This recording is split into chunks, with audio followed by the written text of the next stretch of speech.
Hello, everybody. Once again, it's me, Ray Shasho. Welcome to another edition of Interviewing the Legends, brought to you by the Rockstar Chronicles, Series 1, my new book, featuring over 45 intimate conversations with the greatest music legends the world will ever know. It's available now at bookbaby.com and amazon.com.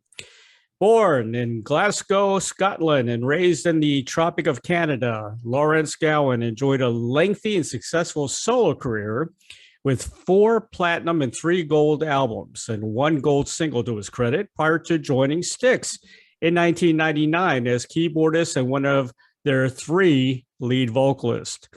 1998, Gowan was invited to play his original piece, Healing Waters, with the BBC Orchestra at the opening of Princess Diana's memorial at her home in Althorp, England.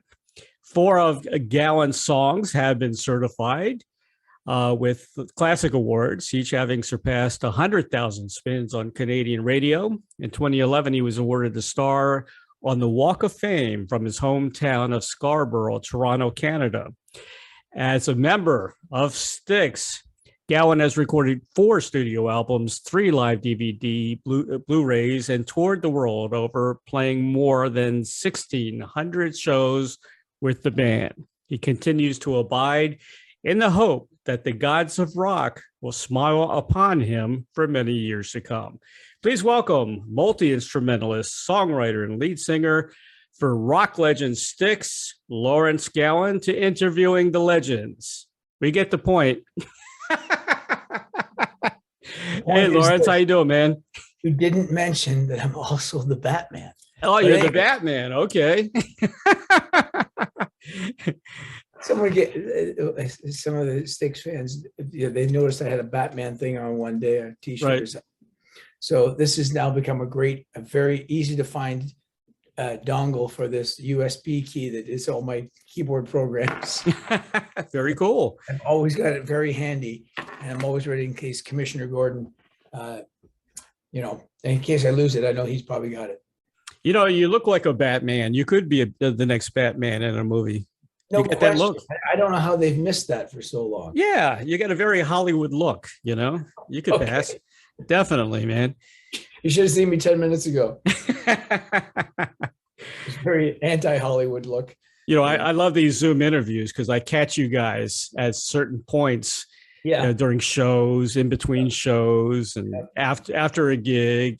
So you never know what I'm going to get, which is kind of cool. It's okay, Ray. I had to wash my hair anyway. Okay. Well, you guys are, let's see, in Pennsylvania tonight. Is it Ben Salem, Pennsylvania, at the Parks Casino? You got a casino show. Yep. We play a good number of casinos throughout the year. We play such a variety of venues. Yeah. There's no kind of snobbery, if you want to call it that, musical snobbery amongst JY, Chuck, and Tommy when it comes to. We just like to play that 100 shows a year. So whether we're playing at a football stadium or a theater or a casino or those great amphitheaters throughout the summer, they're all great adventures, every single show, no matter what. In fact, even this year, for the first time, we added a cruise ship. We actually did a Rock Legends cruise. Right. We did 3 shows on that that was in early February. So yes, the variety of stages we've been on is quite vast. Are you at the hotel where the casino is at? I mean, can you walk downstairs or? No, normally, yes. No, we're in a hotel today that's adjacent to the casino. Not simply walk in and blow this week's wad. But so how cool was that though? To just walk down into the casino, do your show. No one's ever asked that before. It's amazing because we just did like a residency. We've done a few of them in Las Vegas. We did 5 shows over 10 days with Nancy Wilson as our special guest, Heart, and we played some Heart songs along with her. And but yes, being able to go downstairs, rehearse every day on the same gear, and get everything sound checked and ready yeah, there's a wonderful, it's a wonderful setup, quite honestly, for a musician to be able to experience that. Well, after I interview you today, I got Ann Wilson of Heart. That's funny. That's great. Good. Yeah. So tonight, you're at Parks Casino, and then Saturday you'll be at Hampton Beach Casino Ballroom. Correct. That's in New Hampshire. Yeah, I love that place. And then you're going to California after that, April 8th, Modesto, California, I think. Yeah, Modesto, yeah. And I want to mention you're going to be back here. I'm in Florida. You guys always play Ruth Eckerd Hall a lot in Clearwater. Yes. That's what I understand, one of your favorite venues. You guys. I love that venue. I love that venue. We've played it so many times, but we are back in Florida. Where are you in Florida? I'm in Bradenton, south of Tampa. Yeah, so we've got Tampa on the 18th of June, Paul McCartney's birthday, and on the 19th, also my doctor's. Very important. I mentioned. And on June the 19th, West Palm Beach. Yes. Right. So there's our Florida thing, and that's the big blockbuster tour with us, with REO Speedwagon and our special guests, those wacky Canadians. Yeah. Yeah. Loverboy too, right? Yeah. Great. Yeah. Yeah. That's a great lineup. It really is. It really is. Yeah. Yeah. Well, I want to talk about Crash of the Crown. That's an incredible album, man. I love it. Good. That's your 17th studio album. Yeah. It's brilliant. It's sophisticated. It's not any fluff. It's not a commercial, trying to make it on the radio type record. It's a very good album. It's prog, a lot of prog in there. Thank you. I love it, man. I gave it 5 stars. Well, that's because you got a great musical taste, Ray. I can see that. All of the main parameters for us to try to achieve when we're making a new record, and we started with on this goal, this focus with The Mission in 2017, and then obviously with Crash of the Crown, which came out last year. And that Crash of the Crown, I always have to mention it made it to #1 on Billboard's rock album chart. It's a separate Congratulations for rock albums. Our mandate is really to make a great classic rock record, because that's what the band is. So the challenge is to do something that's authentic and resonates, true, or rings true with that era, and yet still it doesn't fall back on cliche, lyrical or musical themes that have been kind of hacked into the ground. So that's a tough balancing act, and when we feel that, when we can look each other in the eye and kind of go, I think this is really strong, without anybody having any objection to it, we know we're probably in a good place. And when we finished Crash of the Crown, we kind of collectively felt like this is a really, really cohesive musical statement. It stands up as an album, that 40-minute roughly piece of music that has 20 minutes on one side and 20 minutes on the other, because it's going to be on vinyl. Right.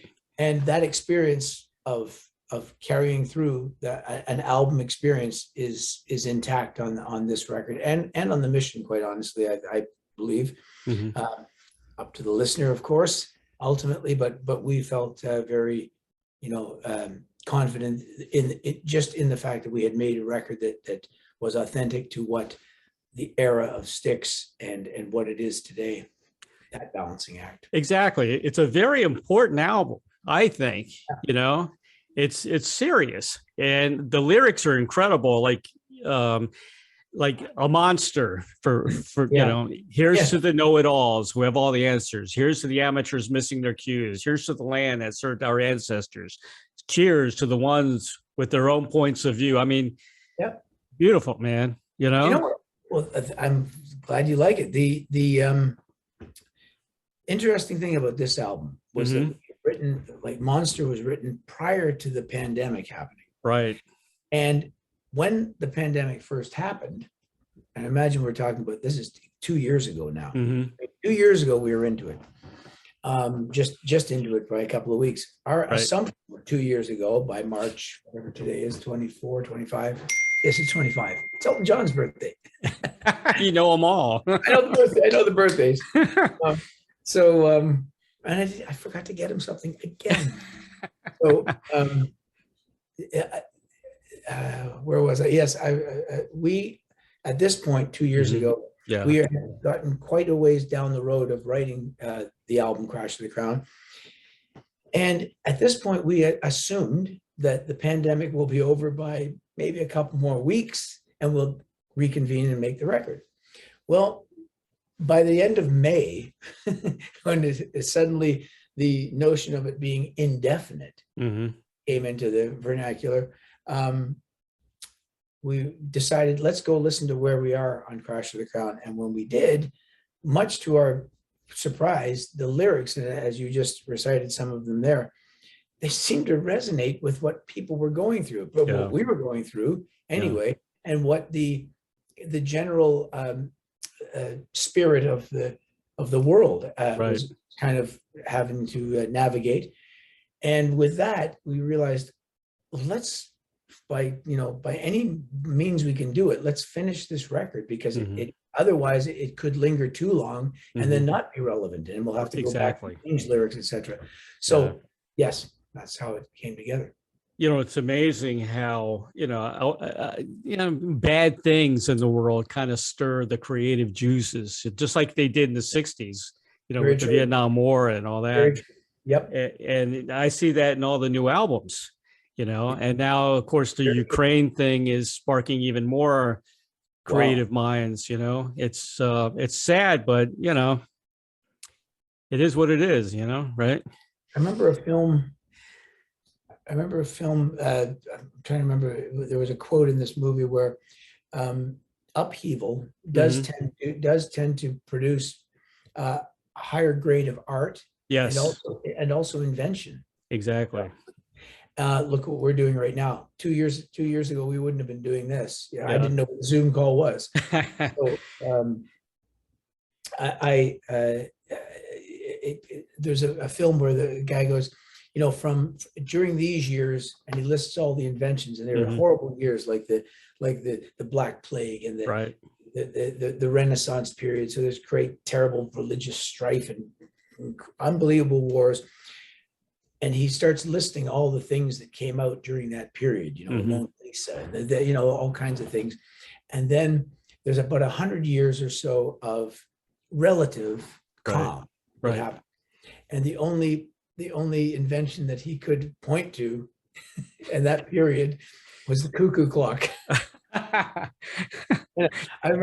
wish I could remember that what film that was in, who said that, but it was really, I remember that resonated in my mind, and I thought, there's the more kind of friction there is in the world, the greater grist there is for a good artwork, and not necessarily always serious stuff either. I want to emphasize, sometimes it's escapism that's the most important thing that arrives. And so I wouldn't underestimate the value of that now, given the situation that we're in. Exactly right. My favorite tune, I think, is "Hold Back the Darkness." Spacey intro. It reminded me a little bit of Pink Floyd in a way, like "Welcome to the Machine." I heard a little Roger Waters in there. The guitar was incredible. That's definitely my favorite tune on the album, I think. Fantastic. Well, "Hold Back the Darkness" is all those references, and people, we plunder in some ways what the 70s classic rock era is. We kind of see it all as being relevant in when we're putting things together. And so sometimes the opening of that song in particular, we may go, let's try to get a Floydian flavor to this, and there are other parts where we go, oh, this could be like a little vocal stack, like a Yes moment. And this has a little bit of the Queen bravado in there, and all of that. It's funny because we use that as a guideline, and yet in the end, it still sounds like us. Yes. No matter what we do. And I remember even reading years ago that the Beatles used to do that toward the latter half, and you really see it in Get Back, where they'll reference a lot of the things that they grew up on in order to kind of put them in a frame of mind to kind of reshape that and refocus that into something that's still them. But you can hear when Paul is doing his Fats Domino, or, whoever, or Little Richard, or, how they would reference various artists that they grew up on. And we definitely, no problem admitting that we do the same thing. Sure. Save us from ourselves. What a great line. Yeah. Oh my God, that's perfect. That's one that actually, in that little period 2 years ago, just the title of that alone was like, this is really relevant right now. And it says it all. Says it all. Yeah. It could have been speaking to something else when we wrote it. It really quickly, it quickly fit this scenario. Mm-hmm. And you got the little Winston Churchill excerpt at the end of that tune. That's cool. Yeah. Crash of the Crown, the title track. Yeah. That's definitely a Styx anthem. That would be playing on all the FM rock hit stations if they're still around, of course. Yes, it will. It will. Once it qualifies to be classic. Yep. In 25 years, it will be on classic rock radio. And you were mentioning Queen. There is a little bit of a Queen sound in that track, isn't there? Oh, for sure. Yeah. I'm almost doing a bit of a tribute to Freddie in the ending part of that song, because that lyric, to sum up that song, the truth will be the light through the darkness tonight. That needed that Freddie bravado, and how he was able to kind of, that positive thing that he could turn on. Right. Such a really effective degree that really pulled you in, and still works to this day. I mean, you can't listen to his vocal and think that he's not still with us. And so it's in such an important way. And I think I'm most proud of that song on the record. Not necessarily that it's my favorite, because that's a moving target. That changes depending on what we're working on. But to have a Styx song that has the 3 lead vocalists, starting with JY, then Tommy, then myself, and makes those. What I love about prog is I love those right angle turns, or left angle, and suddenly you're in a completely different place within the same song. Yeah, that to me is the magic of a progressive piece of rock music, and is unique, I think, unto that genre. Where you can suddenly just have this crazy about face, that within that song, all those things occur. And we're still, I think, just under 4 minutes. And it carries you on this nice arc that works, as you just mentioned. It works great live, because there's a lot of dramatic lighting shifts and tempo and emotional exchanges really quickly within that song. You guys should be very proud for after all these years to still be called a prog rock band, and not just. Well, it's such a badge of honor now to be a rock band. I mean, we went through the eras where, usually on the turn of every decade, you really kind of begin to revile what you were just listening to for the past 10 years. For whatever reason, we do that. And I remember in the early 80s, way back then, it suddenly became, stop calling us prog, not Styx. I wasn't in Styx at that point, but I mean, there were some of my favorite bands that were trying to make that transition out of being a prog band and having relevance. I mean, Genesis is a perfect example. And yet now you listen to their 80s stuff and you realize, no, you were always prog, and you'll always be prog, even though you dressed it up with some very deft pop touches, and suddenly you had a bona fide pop star in the band when Phil Collins stepped forward. But still, that's very progressive music in the 80s era, and they're nice. There you go. I wasn't happy when Phil Collins went that direction. I've had Steve Hackett on the show many a times, and he stayed to his roots. I love Steve, but when Phil started doing covers and things like that, he lost me.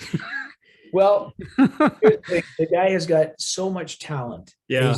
He's so ridiculously gifted, and he just wanted to use them all. I think that's all there is to it. He wanted to use every one of them, and every one of them was successful. If they weren't successful, you could say, he could bury it. He could I was just fooling around doing the dying rock.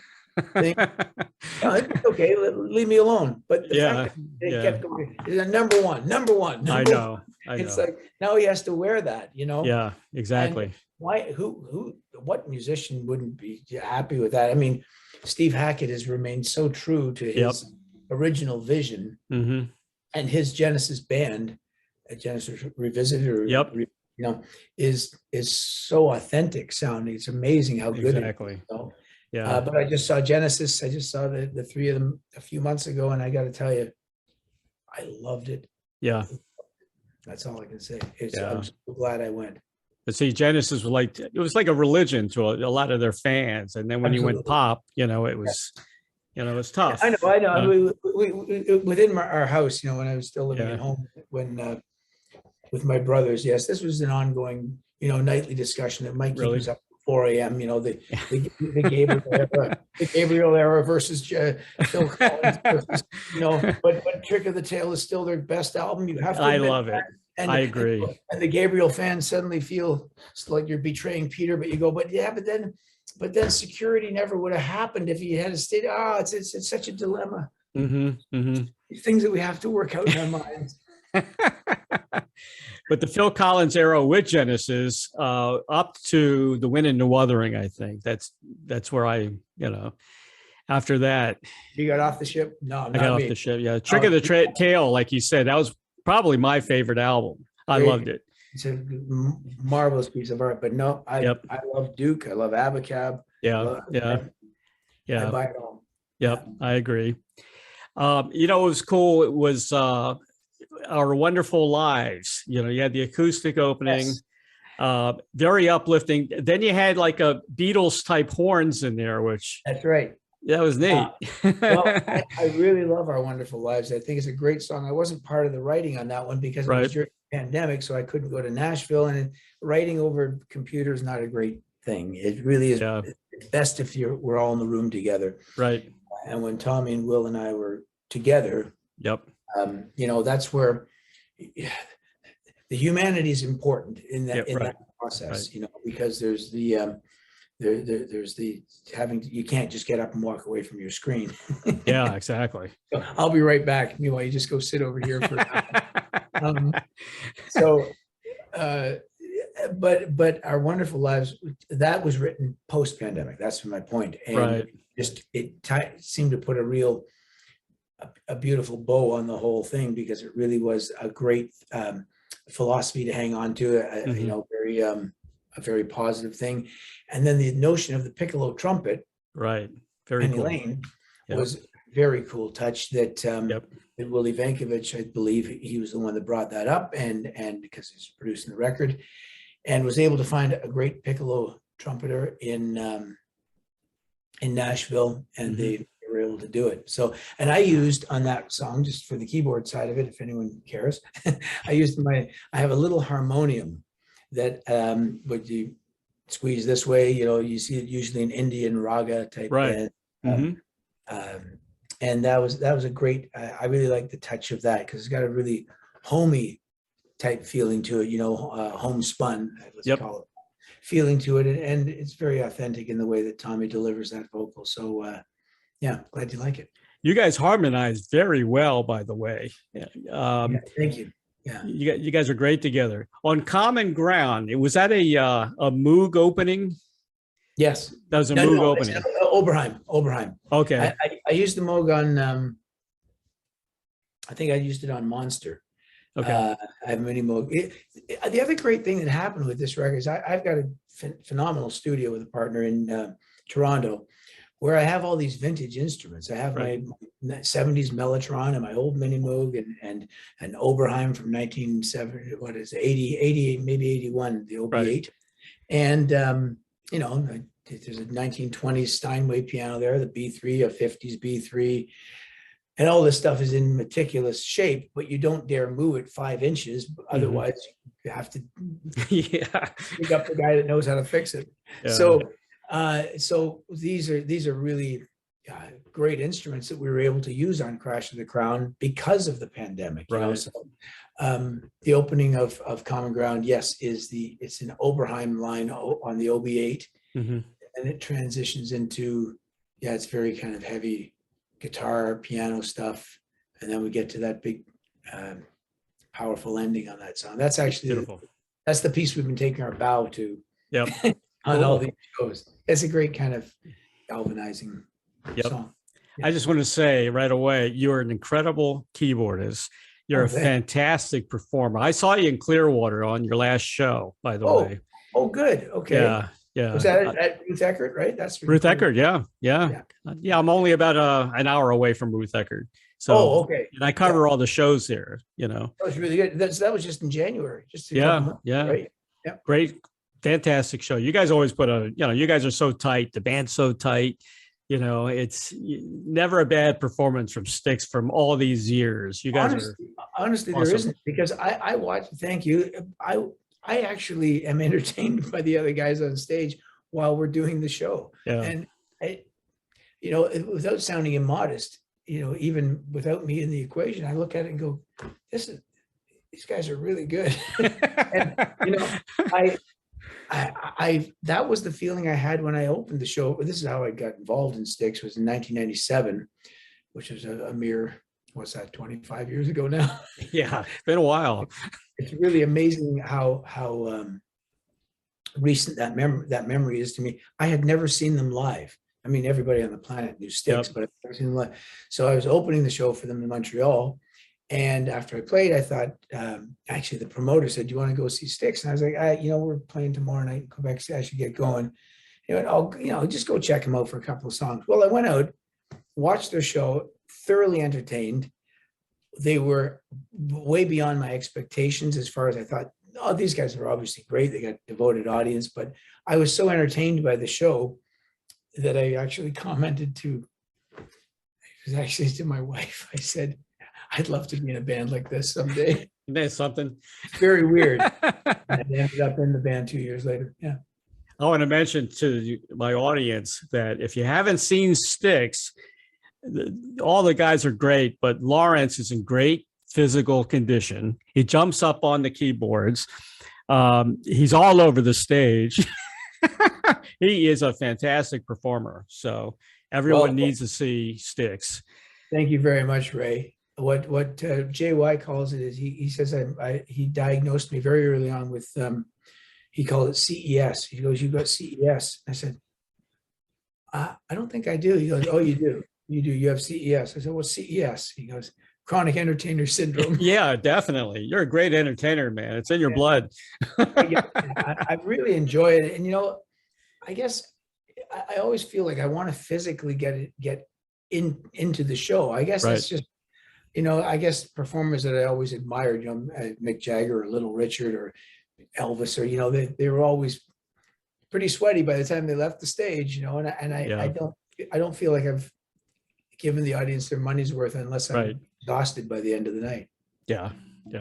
Well, I won't get into anything, but I think you're better than that other guy. That's all I'm going to say. Well, all I'll say about that is that I don't know him. Yeah, right. I always have to point out we are the culmination of everyone who's ever been in the band. I'm True. very, very aware of the fact that so much of the groundwork was already laid down. Right. Now, what we've done, particularly with these last two records, that's entirely on us. Yep. And so, love it or hate it, that's entirely on us. But there's only been 11 guys in Styx. 50 years. Our 50th anniversary was on February 20th. Congratulations. And that's pretty amazing. Because I when I'm introducing JY on stage, I mentioned, this guy signed a contract on February 22nd, 1972, along with Chuck Panazzo, the other original members at that time, where Tommy wasn't even in the band at that point. Yeah, that's right. How back it goes. So you have to really be, you have to respect the fact that had those guys not begun this whole thing moving in the direction that they did, we wouldn't have the band that we have today. And the life interceding or intercepting or interjecting itself into the life of a band it's inevitable that at some point new blood is going to come in. Exactly. So I'm very happy that you like this, and I think you should give give a little more credence to the Phil Collins era as well. So I'm just going to, yeah. Well, I think you're being a bit harsh. I can't complain too much. I was a top 40 disc jockey back in the late 70s. Okay. Okay. So you didn't get to play the stuff you really probably wanted to Donna Summer and the Knack and the Cars. And, a little bit of everything, really. Yeah. Well, that's all. When I hear that stuff now, that's all so classic to me now. At the time, I remember, because I was such a prog head, I remember there were certain albums that I never really gave a proper listen until probably around the 90s. Like I didn't, believe it or not, and this is what happens in your musical life if you're lucky enough to live long enough. There are albums that I absolutely love now that in the 70s I dismissed entirely. Because they were so pop. For example, Rumors by Fleetwood Mac. Right. At the time I thought, this is it's Wind and Wuthering. It's it's Yes doing Going for the One. It's Queen on the jazz record, or and I remember at some point in the 90s, maybe mid 90s, one of the songs from it might have been Dreams, one of the songs from Fleetwood Mac Rumors album came on. I found myself cranking it up and going, what the hell was wrong with me? This is great. This is really well done, So music's like that. It hits you at a certain era where it really makes a lot of sense for you. So I'm happy that grateful that I've lived long enough to notice some of those things. I'm the same way about Journey. Back then when Journey came out, and commercial, blah blah blah. Yeah. Now I listen to Steve Perry's voice. I go, man, that guy was amazing. Exactly. Well, if you remember in that era, I'm older than you are, but I remember so many bands that now are venerated. They started calling it corporate rock. Rock, the big word, because if you put corporate in there, it's bad. It's been put together in a bad way. It wasn't put together any different from any band ever in history. It just so happens that there were some deft people, I guess, that understood that maybe this guy's a better singer than that guy, and you guys should maybe consider that. I actually saw the first time Journey introduced Steve Perry as their vocalist in Toronto. And it was on the Emerson, Lake and Palmer Orchestra tour. Unfortunately, they played the orchestra show, I think the night before. The last orchestra show was in Montreal, and they dropped the orchestra in Toronto because I guess they were all going beyond broke, trying to carry around 80, whatever it was. They were 80 players or something. And so it was in a big open football stadium, the CNE, and Journey was the opening band. And I'd heard, I've heard the name Journey, and they introduced Steve Perry, and I remember just like, holy shit, this guy can sing. He really can. I miss him in that band. It's a shame he's not with them anymore. Wow, life changes things. I should know. And actually, Journey started out as a prog band, with Greg Raleigh, and they did. Greg Raleigh. They were very prog, and then they were at that precipice where it was turning into the 80s very quickly, and suddenly music was shifting, and only very few of the prog bands were able to make that transition. The transition, exactly. Effectively, and with enough success to continue on. I want to mention one other song on the album, Sound the Alarm. Now listen to this, guys. Sound the alarm. Look at all that we've been through and all the things we meant to do, but the time just flew by. I mean, that's exactly what's happening in life right now. Time is really flying. That might be my favorite. That might be my favorite. The lyrics are, who wrote those lyrics? That's Tommy and Will. Unfortunately, Tommy and Will? I didn't have to write that one either. The ones that I worked with were like Common Ground and Crash of the Crown and Monster and Save Us From Ourselves. But Tommy, that's when I heard that song, I thought, this is the bookend to Crystal Ball. And I did suggest to him, he probably doesn't remember, but I did suggest play the two of them back to back. And he does. In our show, he plays Sound the Alarm, goes straight into Crystal Ball. And I love the juxtaposition of those two songs together, Right. because one feels like a person who's very worldly. Let's put it that way. I was going to say world weary, but no, it's very worldly, who's had a lot of experience and sees trouble ahead and knows that we have to navigate it, and we can navigate it. It comes out as a very positive thing. Right. Crystal Ball to me is a young man looking forward and wondering, with all of the innocence of a young person, not knowing just what trapdoors lie ahead. But those are, bad things can happen, but it's likely. I'd love to see where my future is going to go. Yeah. And Sound the Alarm, I think, is a tremendous bookend to that. Incredible. That's all I can say about the whole album. 5 stars, man. I love it. I love it. Love it. It's going to be one of my favorite albums going forward. Of all time. I love to hear you say that. That's great. I just want to mention real quick too, the same Stardust, the EP that was released on Record Day. That's another, more music by Styx you can also get. Yeah. You have a couple of original tunes on that, and my favorite was The Age of Entropia, which was an excellent song. I love that tune. That that was for Record Store Day of 2021, and those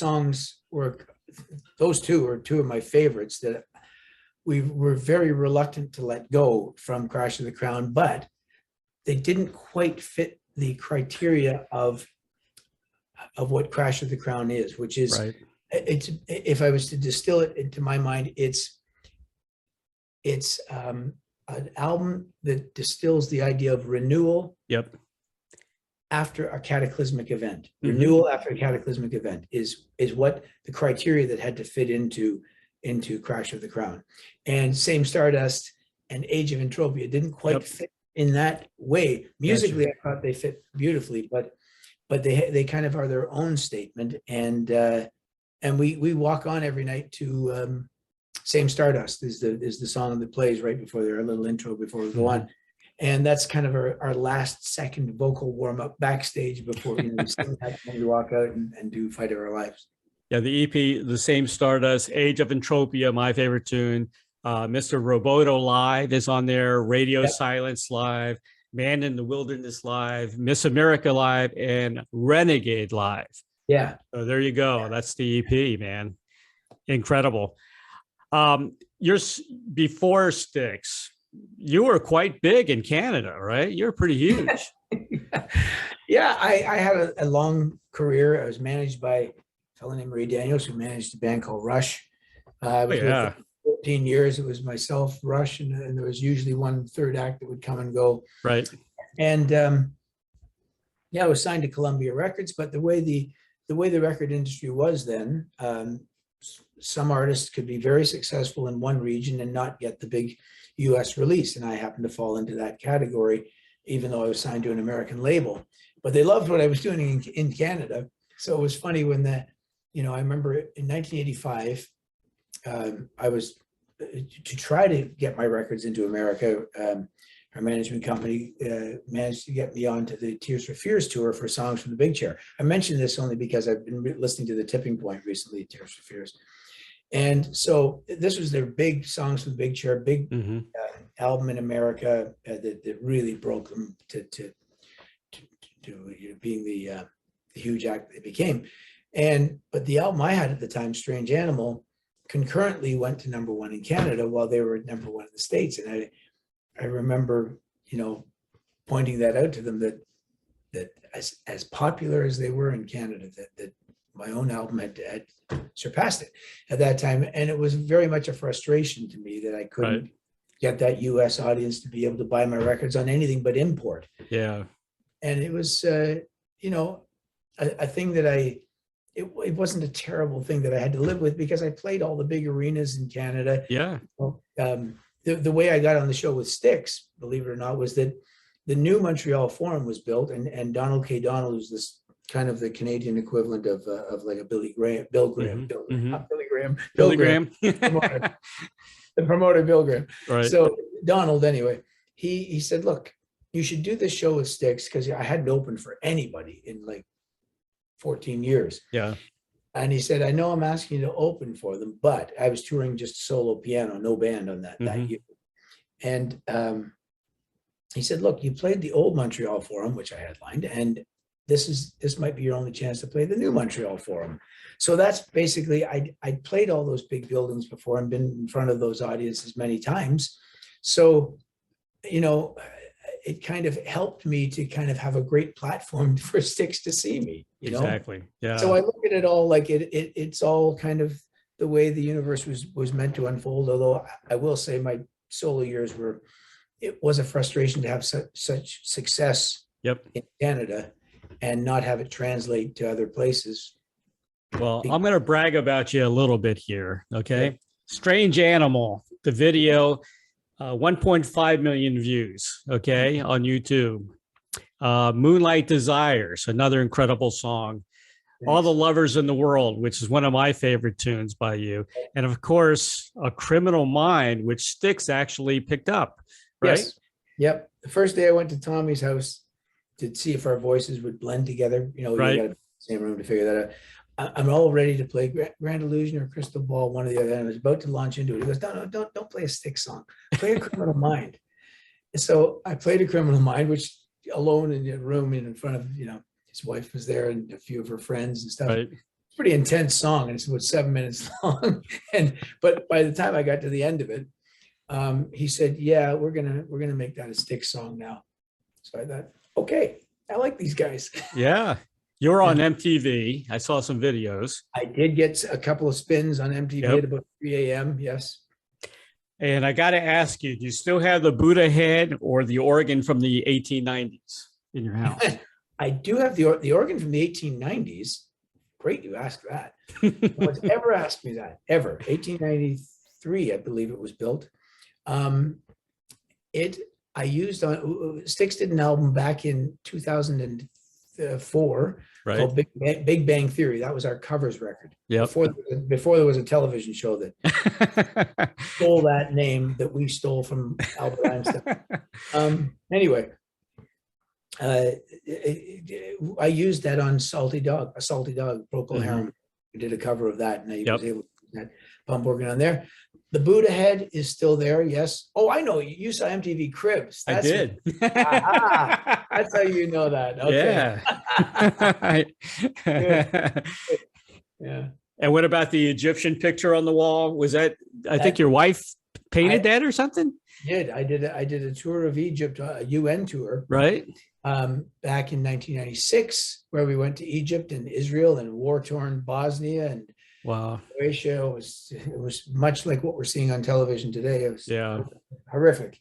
And but I came back with some great parchment, you know, from Egypt, from the pyramids, etc. And we did that. My wife painted that on the wall. Very cool. It's actually some of it's sculpted. Yeah, it's really very well. Yeah, thanks for seeing that. And the boy you see on there playing my son, he and I just did 5 shows throughout the province of Quebec just 2 weeks ago, 5 straight sold out shows, and that's just my Gowan material. But we did a duo show, just keyboards and drums. He's a great drummer, and grew up on Todd, you know. So so my music is very much still alive there. Good. And great thing is the front row at most of the shows I just played, it's Styx fans that come up from the US to see them. So I'm very you know, happy about that my own solo years have translated to some Styx fans. Do you think there'll be another solo album by you? Yeah. I think there will be. I think if I live long enough, there will be. I've had one just this close to completion for a few years now. That it's very, very prog. I can tell you that. Oh, great! Some great players on there. There's Tony Levin from Gabriel. Yeah, love Tony Levin. Everybody, and King Crimson, and the list goes on. John Lennon and Jerry Murata is on there. You know, awesome. Also Gabriel, some great players on there, and that will happen when I have some time to properly promote it. Right. I'm so busy with this band. I know. I just don't have time for it. This is a hell of a tour you're on, man. Yeah. Just writing it. I always put the tour schedule, Yeah. in all my websites and everything, and it's pretty lengthy. We'll play probably pretty close to 100 shows, Styx shows this year, and Yeah. I'll do about 15 solo shows. So keeping it busy. You definitely. Styx has always toured a lot anyway. All the Yes. years they've always toured a lot. Yeah. Lawrence, here's your final question, and I Okay. ask this to everybody that I interview, and I get some really, really cool answers. If you had a Field of Dreams wish, like the movie, to perform, collaborate with anyone from the past or present, who would that be? I love saying Weird Al Yankovic whenever that comes. So obviously that first choice. Okay. Either of the two remaining Beatles would be phenomenal. Yep. Anyone still around from the Rolling Stones would be absolutely wonderful, only because they've achieved this level of such royalty now, and I still listen to their records and love them and go to their shows when I get a chance. So it's still going to be people from that era that I most. I mean, look, if the guys from Royal Blood wanted to do something, I would love that. If they needed a keyboard player to kind of add something to one of the records, or Tame Impala is another one that I really like, of the modern era bands that to me have great roots in the rock, classic rock era. They've kind of expanded upon that. So those bands I love to work with. Brian May, this. Yeah. Yeah, I could keep going because I've been so lucky with the ones I've worked with already. I mean, you mentioned Moonlight Desires. John Anderson still is one of my favorite voices ever of all time, and definitely in my top 5. And I got a chance to make a record with him where he sang on my own songs. And then we got a chance to stand on Mayan pyramids in Mexico and make the video. That's how extravagant the 80s was. Yeah. Those years were. So Alex Lifeson from Rush played on one of my albums. I mentioned, Jerry and Tony, and Robert Fripp actually played on one of my songs. David Rhodes, there's a couple of great Canadian artists like Kim Mitchell on guitar. So I've had a chance to work with amazing players in my life. And so I might be being greedy but yeah, on my wish list, yeah, sure. Any of the above there. Yeah, I got the opportunity to interview a lot of Canadian artists. April Wine. Oh, okay. So you know that Saga. Do you ever meet Burton Cummings? Many times. He's like a hero in Canada, man. Burton Cummings. Okay, so the first concert I ever saw in my life was the Guess Who. Yep. At the CNE, and same place where I first saw Steve Perry sing with the Journey. And I was such a Guess Who fan because the piano was coming into more prominence in rock bands. Right. Billy Preston was there, and Rick Wakeman, and I began noticing Elton John, and Burton Cummings was kind of had some great piano pieces. Albert Flasher was one of my favorite pieces of music, but his voice was so great. It was so amazing how he went at those songs. And in the 90s, I got a chance to do a tour with him where we did kind of a piano thing. Yep. Oh, wow. We would actually play on stage together for one or two songs, as I recall. But when I was 15 years old, and I've told Burton this story a couple of times. I think the last time I told him, he really listened. He was playing at a club in Toronto called the El Macombo, which has just been reestablished. And it wasn't his gig. He was on with a musical comedy duo called McLean and McLean. So I went down there. I was underage, but my next door neighbor was a great guy. He loved rock music, and he kind of took me in and kind of hit me got into this bar, and Burton comes, hang out. Tell him I'll call him back. And he's at the cigarette machine. So this would be 1972 or 3. Okay. Yeah, 2 or 3.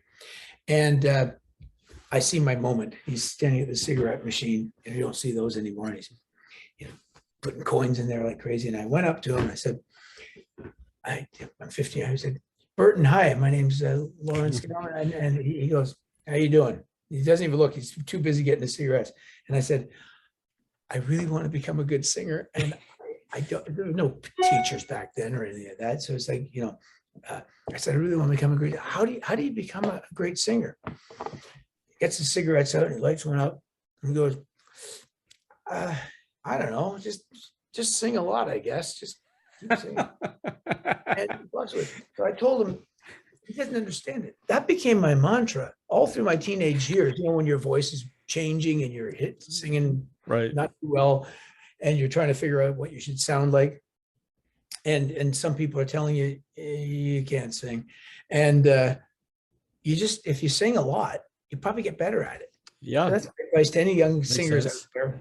And so I've told them that became kind of a philosophy and kind of stood me well.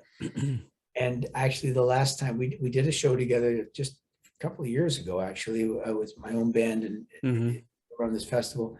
And he gave me a copy of his book. He's got a book of poetry. Right. He edited it and he wrote sing a lot in there. Oh, that's funny. Yes. Hey, did you ever hear him do his Gordon Lightfoot imitation? Unbelievable. At that club gig, way back then, his Gordon Lightfoot was so on the money. Yeah. And Gordon Lightfoot was, he was doing current songs that Gordon had at the time.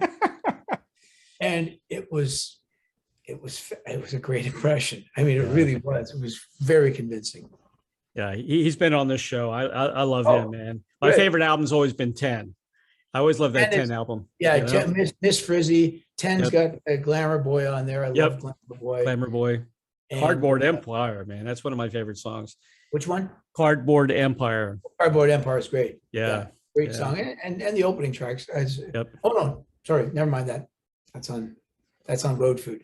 I was going to say Star Baby. That's on Road Food. I've had Randy on the show too. So, and you had who on the show? Randy. Oh, you had Randy Bachman. Oh, yeah. Oh, there's Ann Wilson calling in. Yeah, I know. She's early. Hey, Ann. Hey.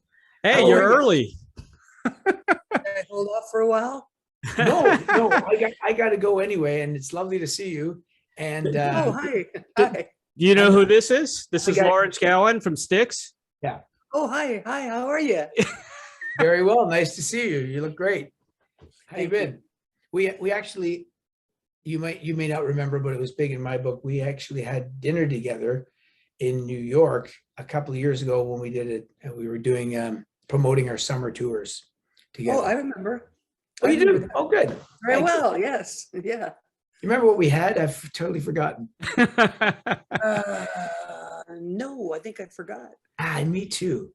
Yeah. Sorry, I can go away if you want to finish. No, this I'm going away now. Ray, it was lovely to talk to you. And good to talk to you too. I want to say special thanks to Amanda Kagan of ABC Public Relations for setting this interview up with Lawrence Gowan today.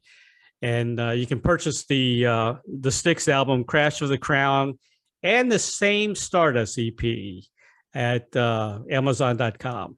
And of course, you got www.styxworld.com. That's your official website. There you go. Yep. And if you're Ann Wilson, it's $5 off. All right. All right, Ann. Thank you, Lawrence. I appreciate it. See you. Cheers. You too.